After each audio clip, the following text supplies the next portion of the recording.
Yo, what's up guys, Andre here, welcome to another video. So for this video, I'm going to be showing you guys one of the control sword lists that I'm like trying out. Like, and I have like obviously made changes to this deck since, but this is just like, but this is just the list I was using at the time. Now, when I do make changes, I'll probably be cutting out both Kai'Sa as well as Goblin Mage. Now Kai'Sa and Goblin Mage, those are both essentially, I guess, like relics of the past, as it were, because they're back when Sword didn't really, have like the best card draw. So just and they just help me, either like find cards or be able to like hold cards in my hand for a bit of a longer time. But you don't really need them anymore. So I'll definitely cut them for Grimnairs, and then maybe like something else. I'm not sure what the other card will be, but probably just Grimnairs. So these games I played, they were pretty interesting. Some games my opponent misplayed. Some games my opponents played weird as fuck decks. Now the first two games are gonna be the case of weird as fuck decks. So for the first game, my opponent is on Aether Aegis, except instead of the Aegis, he's playing something else. Now what he's playing is interesting, but yeah, like this is gonna be a game where I do actually misplay, but I'm able to bring it back just because Sword now with the addition of Lux, like it's very hard for people to like run you out of cards, and so you can still keep like making plays like each and every turn. And it's very easy for you to actually overdraw a sword now, which is something that was seemingly unheard of in previous sets.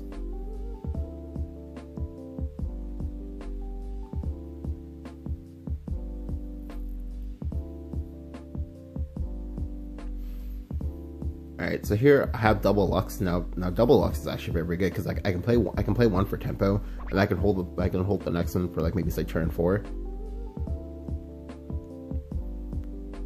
I get Luminous Mage. Luminous Mage is very good because it gives me a good turn 5 play. Here he plays that White Tiger. I'm like, okay, well that's whatever. Thankfully, because he played that White Tiger, I now know he's Aether Aegis. Now I have triple Lux, so because I have triple Lux, I never run out of cards now, ever again. He has space here. I think I may be able to take in the value trade just because like the early face damage you do doesn't matter. Here I do misplay. I wasn't hurting for cards, and because I'm not hurting for cards, definitely the play is always in my opinion just go Geno and just go maybe go face then.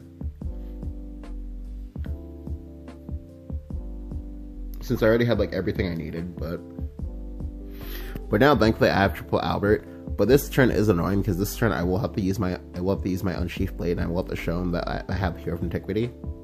I could have just shown him the Alexander, but I wasn't really thinking about it.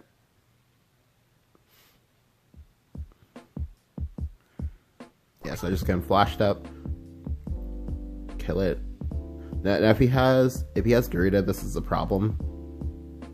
But thankfully he doesn't. So now I just go Geno.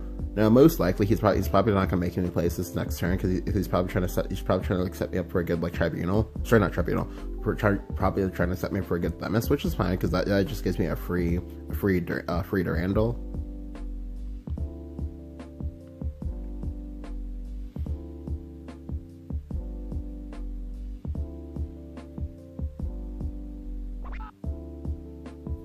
So let's go ahead and go face for 2. If he wants to Themis me, that's fine. Alright, so he plays the Themis. Now here, this is the part where I misplay. So the correct play here is always, in my opinion, to literally always just go Hero of Antiquity, pre-evolve the Hero of Antiquity. Alright, so when you do this, you threaten lethal because it's at 12 HP. It's at 12 HP. He can't Tribunal. He can't Themis it. He has to kill it in battle. Like. And dealing 12 damage to this is very difficult for me to do. However, I misplay because I wasn't thinking about it. I just gonna play Alexander, and then I just pass. But the reason why this play is bad is because like if he had Aegis here, it invites him to play the Aegis for free, and then like if the Aegis comes down, I can't win. Or rather, I mean I can probably win, but it makes the game like so much more harder.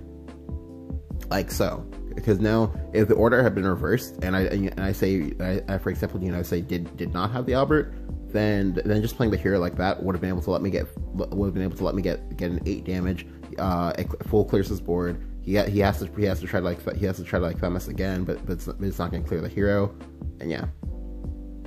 But here he forgot about like Durandal.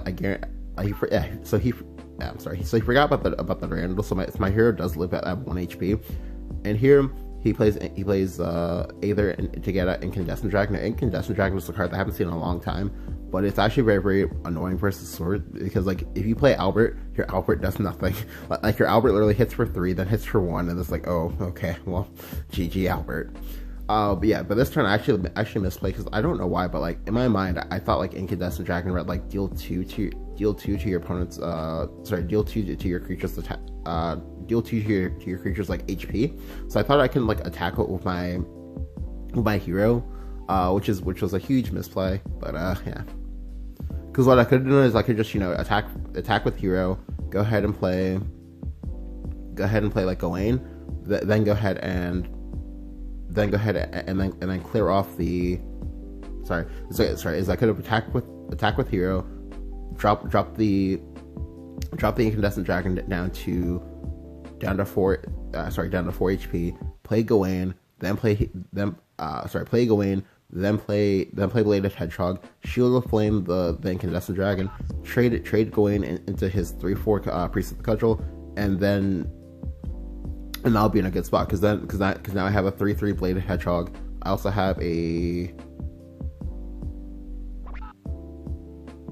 not 3/3. I have a 4/3 Bladed Hedgehog, because I'll be able to clear off the Aether, the Priest, and the Incandescent Dragon.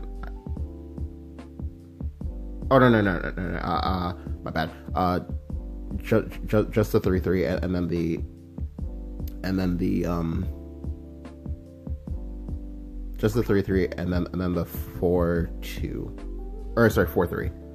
Yeah, but I definitely would have been like a better play, because now I can lose, because like I'm just like misplaying all over the place, and generally like when you misplay, you don't want to make like 2 misplays in the same turn, or in subsequent turns, because that's generally how you start to lose. But unfortunately, but thankfully my opponent's like making trades for me, and that's good, because like he should just be pushing face. Like he has 4 creatures, I have no creatures. I'm the one who needs to be trading, not him. But thankfully I get to go Luminous Mage plus Geno, and that's very, very sick, because this is an enhanced Geno. So when it dies, I'll get 2 tokens. So it's basically like I have some insurance versus Tribunal. Versus both Tribunal and Themis.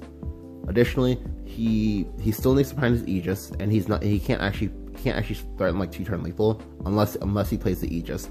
But instead he just chooses to play Staircase, and is still making trades for me, so it's good. But now he goes face. So going face this time, I didn't actually understand that that's not actually the correct play, because now you just open up yourself into an Albert, and I know how much damage you have in your deck. Like the only way you kill me is by somehow like choose not to trade into this, and then I get myself like Garuded or something like that. But yeah, but then I can just like trade, go Albert, go face. So now he's at 9 HP. He has to clear this board, and he has to ward at the same turn. If he doesn't, he dies. And even if he does, I still have double Albert. He doesn't do it, and so he's just dead. Now again, like this game, I did misplay quite a bit. Like my opponent, I think like misplayed even harder than me, but like by not like realizing that he had the initiative and that he didn't need to trade anymore. Because like it's very, very important to realize like when it is they do it, when it is that they do and don't have to trade, because like just pushing every single bit of damage when possible is very, very key. Like for example, if my opponent had made like one less trade there and gone face just one more time, if he had Taurus the Great, he could have killed me. Like, and that's a very real card. Alright, so on to the next game. So unfortunately, like every single time that I played this deck yesterday, whenever I played a dragon opponent, they were all discard dragon. Now, a lot of this is off the back of Aldos being the Dragoncraft leader. So naturally, a lot of people want to like role play and cosplay, and I somehow like meet all these role players and cosplayers all the time. I don't know why.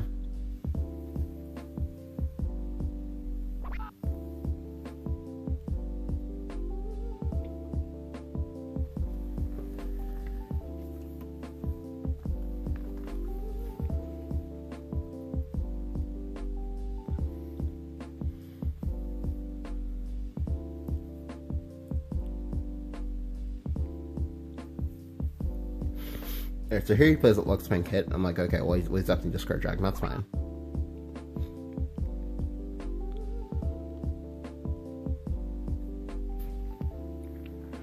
He plays out Dracomancer, so that's fine too.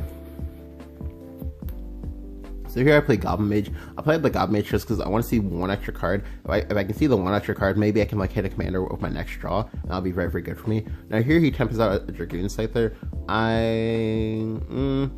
I'm not sure if I really enjoyed the tempo Dragoon Scythe. I mean I obviously like get it, but like the thing I don't get is that why he did that when I played a Goblin Mage. Now the reason why I say this is because like Kahulin is a very, very strong sword card, and there was a very, very strong chance that I got it off the Goblin Mage.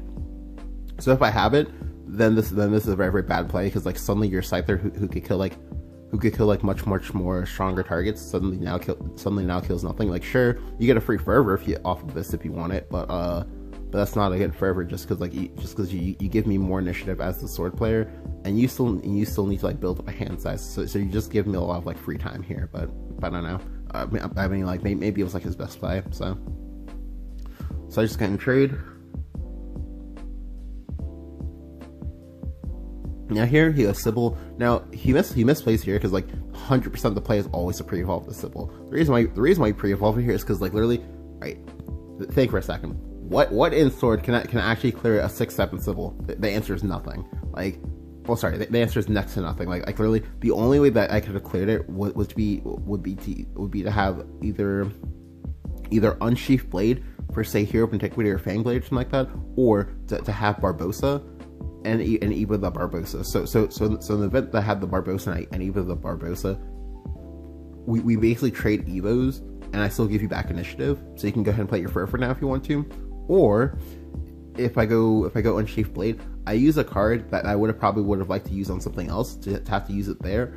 And even in the case of the Unsheathed Blade, the Unsheathed Blade has to pull Fang Blade. Like it has to pull Fang Blade, or I still have to give you an Evo anyway. And I think it's still like a good spot for where you want to be at. But hey, maybe that's just me.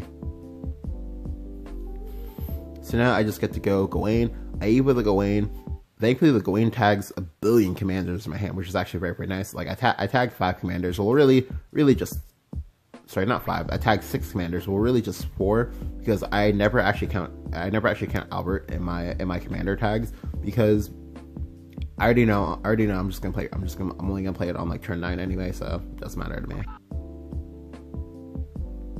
All right, so here he evolves, makes the trade. So now he's at 9 mana. So now next turn I have to worry about getting myself Aldos. So in order to, because I know I'm not gonna have like another turn to actually set this up, I'm just gonna go Roland here. Now by going Roland, I basically accepted that like I'm not gonna be able to kill my opponent with double turn 9 enhanced chain Alberts most likely, just because I only have 1 Evo left. So now I have to have one of my Luminous Mages live in order to do this. But now he plays Odin. Like what? Odin and discard Dragon in 2017 dance game? What? But thankfully it's a pretty bad play from overall, because like now he has to trade and he's out of Evos. I mean, granted he was probably never using another Evo ever again, but this gives me initiative, and that's very, very, very, very strong for me right now. Because now I can just go Luminous Mage. I can pre-evolve Luminous Mage as well as play out the Kaiser. So like I have plays for days. Additionally, alright, so now he can't even go Aldos either, because it won't actually clear off the Luminous Mage. So it's a pretty good spot for me to be right now. But then he changed Genesis Dragon. Like what? You have Genesis Dragon too? What? But this is still fine, because now I can just go second Luminous Mage. I can evolve this one, trade into the Genesis Dragon, go ahead and shield the flame, and then go ahead and play Kaiser. I get it for 6 damage. So now I'm in a great spot. Like if any 2 creatures on this board live, he dies. Again, I can still get Aldos. If I get Aldos, he's just suddenly like back in the game again. But he doesn't have it. Instead, he plays Oracle.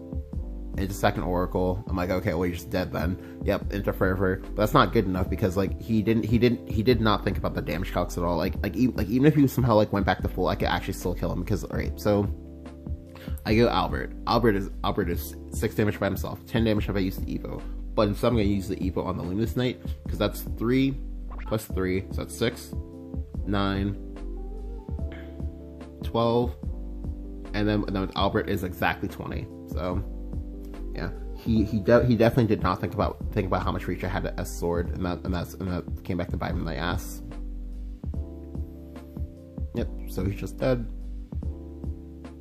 Again, I did misplay by not evoing the Luminous Knight, because if you evo the Luminous Knight, that is an exact 20 damage lethal. So.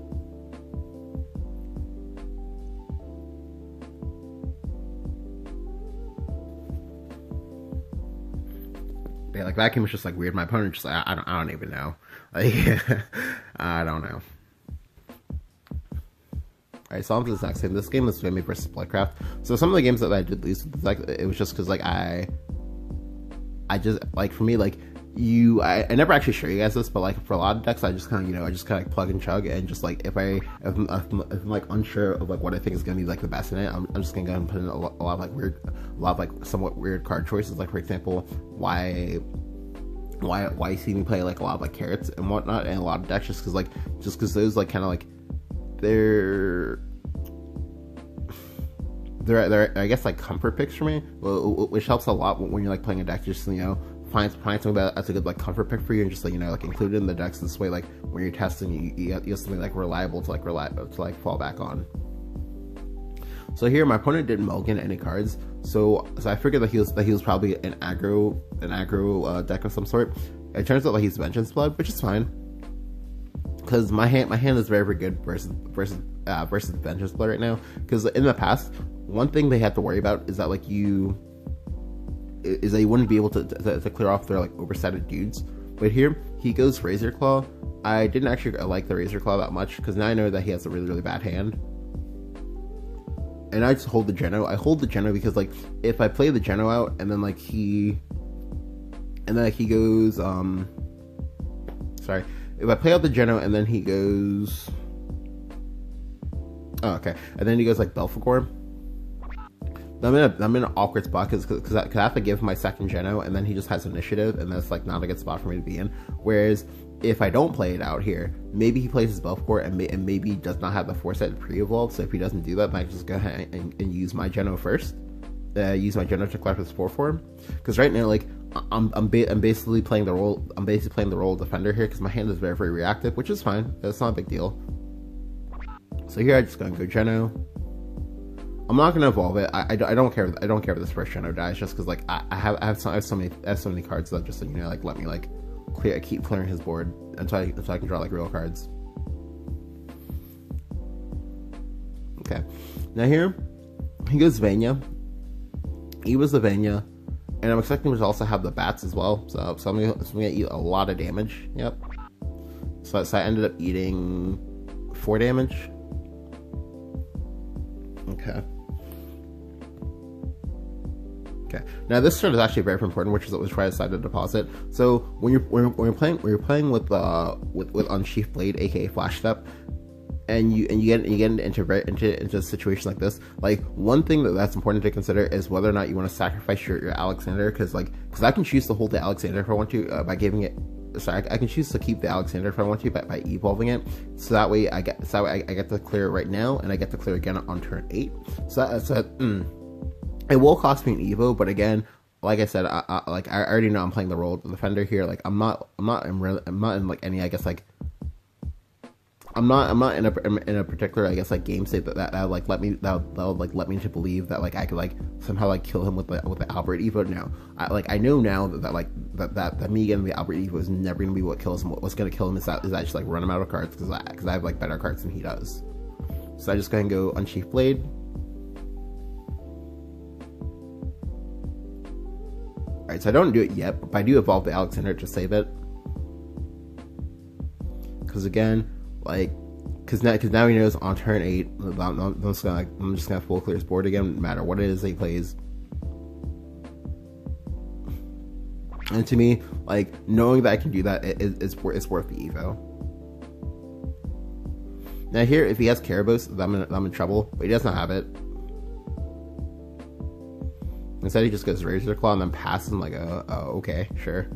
So I do draw the Albert now, which kind of does make me sad because I literally said, okay, well, I'm probably not gonna win this game with Albert, but I do draw it. So then I'm like, oh, okay. So now I can't give him my last debut, which is fine because this is why we saved the Alexander. Because now I can just go ahead and go for the Alexander. But here he evolves, and I'm like, question mark. But then I find out that he had Vampiric Kiss in hand, and that's why he didn't evolve. Sorry, and that's why he made those plays, because like I haven't actually like played anything on the board that he can like kill, because I've been like kind of passing some turns. But yeah, but now I'm threatening lethal, because now he has to deal 7 damage to this in order to kill it. If he can't kill it, then he just dies to Albert. And here he has to use another Razor Claw, but this one doesn't go face. So now, like, look at that. Like, so like 3 turns later, he's out of cards, and now I'm just in the driver's seat, because now I can just go Goblin Mage into Geno.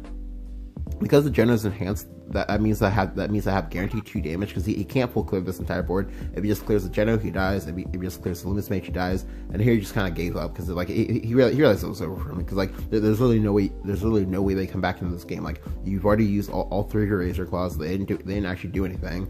And yeah, like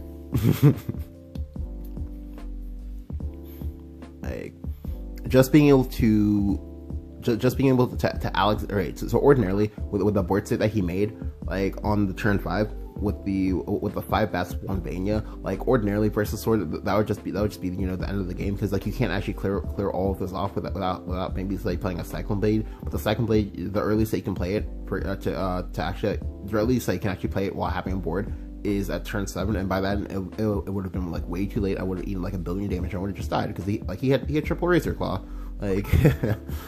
But because I was able to AoE his board with the Alexander plus Splash Step, like that was the point where you just kind of glossed the game. Where you just kind of glossed the game. Like, if he had maybe say, you know, played out additional creatures, he would have been fine. But no, like at that point he just had a bunch of like dead removal in his hand, because I wasn't actually playing cards, and he just like lost. Like that's why like Unsheathed Blade is probably like one of if not my favorite card. Yeah, one of, if not my favorite sword card this expansion, just because it's a very, very powerful effect. They can use a lot of different ways, and yeah, it's just, you know, it's really, really great. So onto the sports game. I don't remember exactly what happened in the sports game, but I'm gonna assume that was probably interesting.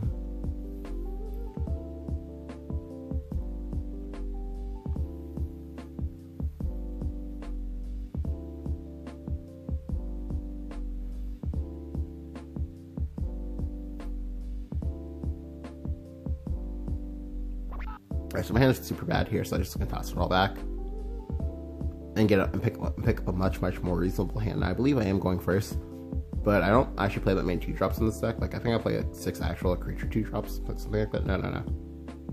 9? Yes, yeah, like 9. Alright, so then I get a Lux. Now, Lux is actually very, very good. Now, ordinarily, when you play it up in this spot, if this will say a Maid Leader, the Maid Leader will only get to trade 1-for-1 with a Fairy, and that's like not where you want to be. But like now, because I have Lux, like the Lux threatens to trade into both of them. Here he plays out Fairy Bringer. He actually plays up the Fairy as well. I didn't actually agree with playing up the Fairy, because now you just give me something to trade into for free. Like, that's not, I don't think that's good to me. Like yeah, you can like trade back into it, but I don't actually agree with it that much. Because if I have Geno or some form of like Rush effect, you're in a very, very awkward spot. Or rather, sorry, you put yourself into an awkward spot. But yeah, but now he plays up the Maid to try to get the RNG. He gets it on the Kaiser. Now he gets a trade, which is fine, because like his board still like dies. But so I was gonna trade into the May. I trade into the May as opposed to say the Fairy Bringer, because if he goes Airbound Barrage on the May, then I'm in a bad spot. But whereas if he goes Airbound Barrage on the Fairy Bringer, I don't really care about that. Like yeah, you get another like 0-cost Fairy. That's fine. Go for it. But here he goes ham. He plays the Elf Song. Now he should have just evolved and gone face, I think, because that would have been better. Because I have to trade. I got like literally the only punishment if I choose not to trade is if I Elf Song you. But yeah, now I just go Barbosa. And I believe he just conceded here, yeah, because like he got like tilted by Barbosa. Yeah, like Barbosa is a card that's very, very difficult for people to play around. And like in his case, as Force, like like you can't just, you know, like not play creatures. So every turn I'm gonna like be able to play Barbosa. I'm gonna be able to play it like an additional card, and then he's gonna slowly but surely just like lose the board because like I'm SWORD. I have a bunch of like Russian Storm followers. Like you can't actually beat that if you like, especially not with the hand that he had, because like his hand was not particularly fast. Like he was some form of like tempo forest, and unless he was able to like set approaches, he was just, you know, he was gonna have a bad time.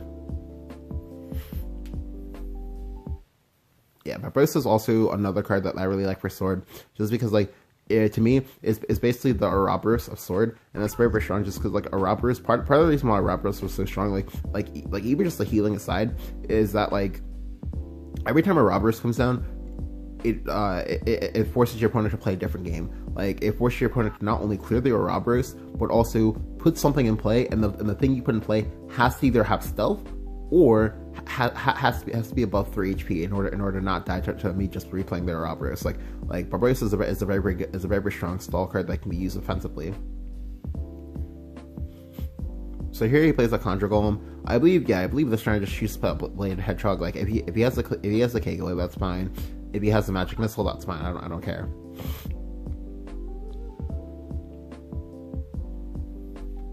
Here I just gonna play it out one more time. This turn I actually shoot a flame because I was like, okay, well, I don't want to get bounced a second time. But here he plays that Carbuncle. I'm like, okay. Yeah, this turn I'm just gonna go Lux. I go Lux because I have a Gawain in my hand, so I already know that like next time I'm gonna get like a billion commander tags, and that's very, very good. Or if I want to, I can just go ahead and play out Barbosa. However, it occurred to me at like the last possible second that like I didn't actually know the wording of Barbosa. Like if it was I draw first and then I re-add Barbosa to my hand. So because I don't know that for sure, I'm gonna go ahead and I'm just gonna go and make a different play instead. He evolves here to go face, which is good. But yeah, so because I don't know the actual wording, I'm just gonna and play up the Luminous Mage instead. I play up the Luminous Mage because this way I want to try to force him to trade into part of my board, or at least make it easier for me to clear certain things on this board. Because I can die. Like I can actually die right now. Like one of the issues for SWORD, which hasn't really changed, is that like when you play versus Daria decks, you can they can still run the train on you because you don't have any healing, and they can direct a lot of things to face. But thankfully my Gambit pays off. He does actually use the Crimson Sorcery instead of trading. And here he plays Golem Assault into Blade Mage. Like shit. Please one time Unsheath Blade, please come here and please save my life. But I don't get it, so now I have to go Gawain, and I have to basically pray. I have to pray that he doesn't have 2 damage. Don't have 2 damage, and I probably win this game.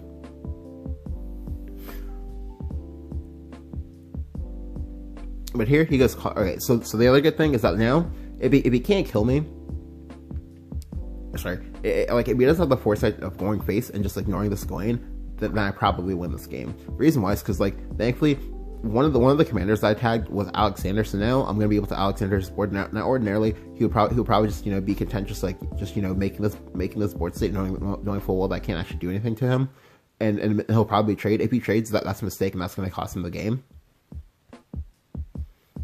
Because it's a lot easier to find 2 damage than it is to find 4 damage as Rune. So he does make the trade, which is fine because that's exactly what I want to. Because now I just go Alexander full clear board. It doesn't actually matter that Alexander lives or does not live, because I know he's never gonna make another board for me to actually have to care about this. Like now if he has a Daria, sure, like cool, he got me. Like you played Daria, GG. But if you don't, then you probably lose because you don't have any more damage. So here I just gonna go Hero of Antiquity. I make the Hero of Antiquity play as opposed to say Barbosa. One because I wasn't really thinking about it, and then 2 just because in my mind the Hero of Antiquity, it's not gonna force you to overdraw if my opponent kills it, and 2 it let me like put out like more damage overall. But my opponent just concedes because like he realizes that I can't actually come back to the game, so I'm just gonna kill everything he plays. But yeah, like in my mind, like Control Sword is a very, very strong deck, and I know a lot of people are just like, okay, well like it dies to PDK or whatever, and that's probably true, but I'm not actually sure because I didn't actually get to play versus any. But I definitely think they could probably tech versus PDK fairly easily. Like for example, one tech that I'm thinking about is probably using Cyclone Blade in conjunction with that of Barbosa, because if you can find the Barbosa on 5. The PDK decks, like they're gonna flood out the board. So you're gonna get either the 1 or 2 mana Barbosa, and then as long as you can like make it a turn 7 or whatever, you can always just go ahead and go Barbosa, pre-evolve the Barbosa, second blade, full clear that board, and you have a 7 attack creature on board. Like yeah they can blow it up, but with the PDK decks, like generally if you can beat the first 2 PDKs, you probably win those games, because they have to like find storm damage, and then they also have to like hope that you don't have wards. But yeah, if you enjoyed the video, go and leave a like, go and hit the subscribe button. Let me know what you think about Control Sword in this meta down in the comments below. Thank you guys for watching. I'll catch you